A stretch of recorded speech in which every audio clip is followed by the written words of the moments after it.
Hi guys, this is Ashwin. In this video, we are going to solve the problem. Insert a node at the head of linked list.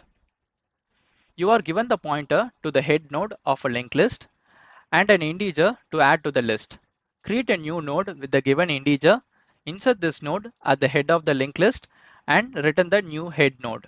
The head pointer may be null, meaning that the initial list is empty. Okay, in this problem, we have to add an element at the head of the linked list. So if the head node is null, we can directly return the newly created node as a head pointer. That is one case. And the other case is if the linked list has some elements, we will be assigning the new node at the head pointer. So that is another case. Let's check the constraints. Here also the constraint is small, so we don't need to worry about the constraints. Let's check some examples. Here we have to do 5 operations. For each element, the function will be called. As you can see, when the function is called, it will be added at the head of the linked list. So after doing all the operations, if we print the elements, it will print in reverse. The output is in the reverse format because we are adding the elements at the head of the linked list. That's why the output is in this format. Let's solve the problem now. First, we have to create the new node. Create the new node equals, expand this tab and copy this class.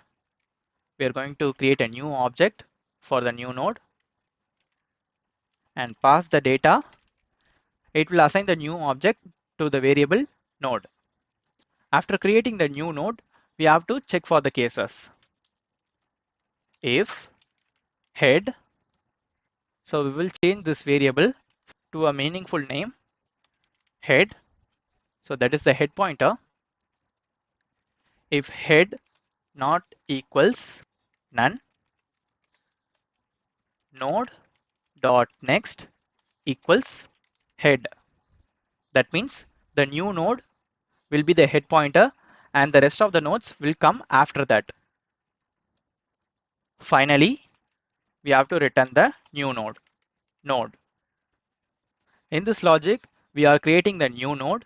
After creating the new node, if the head pointer is null means we will be returning the new node that will be assigned to the head pointer.